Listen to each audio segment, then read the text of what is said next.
ఎన్టీఆర్ జిల్లా జీ కొండూరులో పర్యటించిన ఎమ్మెల్యే వసంతకృష్ణ ప్రసాద్ కీలక వ్యాఖ్యలు చేశారు. తనను ఉమాని కాదని మూడో వ్యక్తిని పెట్టినా తెలుగుదేశం పార్టీ గెలిపే ధ్యేయంగా పనిచేద్దామని పిలుపునిచ్చారు. స్థానిక తెలుగుదేశం పార్టీ కార్యాలయంలో టీడీపీ నాయకులతో సమావేశమైన వసంతకృష్ణ ప్రసాద్ పార్టీ శ్రేణులకు పలు సూచనలు చేశారు.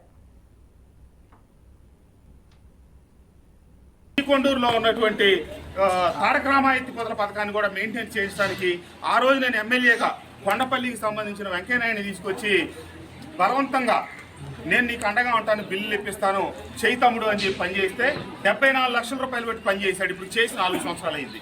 4 ఏళ్లలో రూపాయి డబ్బు రాకపోతే అతనితో చివరికి నేనే కోర్టులు వేయించాల్సి వచ్చింది. ఒక శాసనసభ్యుడు పని చేయించింది నేనే, బిల్లు ఇప్పించలేకపోయింది నేనే. ఎందుకంటే ప్రభుత్వంలో ఇప్పుడున్న పరిస్థితుల్లో ఒక ప్రయారిటీ ఆర్డర్ తెప్పింది. అంతేకాదు ఈ నియోజకవర్గంలో ఉన్నటువంటి ప్రతి పంచాయతీని నేను ఎవరైతే ఎక్కడైతే వైఎస్ఆర్ కాంగ్రెస్ పార్టీ తరఫున పోటీ చేశారో వాళ్ళందరినీ గెలిపించాలని చెప్పి విశ్వ ప్రయత్నం చేసి నేను మీ అందరికీ తెలుసు, అటుపక్క మీరున్నారు, ఇటు పక్క నేనున్నాను. నా గట్టు నుంచి ఎస్సీ రిజర్వ్డ్ అయినటువంటి గ్రామాల్లో, ఎస్టీ రిజర్వ్డ్ అయిన గ్రామాల్లో ఏ సామాజిక వర్గం వాళ్ళు ఎక్కడ పనిచేసినా నా గట్టు నుండి నా తరపున పనిచేసిన ప్రతి ఒక్కరిని గెలిపించుకోవాలని ప్రయత్నం చేయడంలో తప్పు లేదు అని మీరు కూడా అనుకుంటారని నేను భావిస్తా ఉన్నా.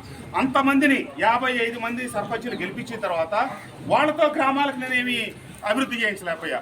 వాళ్ళతో మురుకాల తీయాలన్నా కేంద్రం ఇచ్చే నిధులు రాష్ట్ర ప్రభుత్వం మధ్యలో ఆపేసింది. అభివృద్ధి నిధులు కాదండి, మన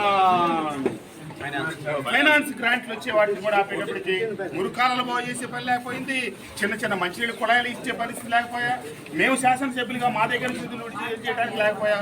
ఇట్లా అభివృద్ధికి విషయాలకి సమన్వయం లేని సందర్భంలో నేను ఇది అభివృద్ధికి సంబంధించిన అంశాలు. రాజకీయ కోణాలకి చాలా ఉన్నాయి.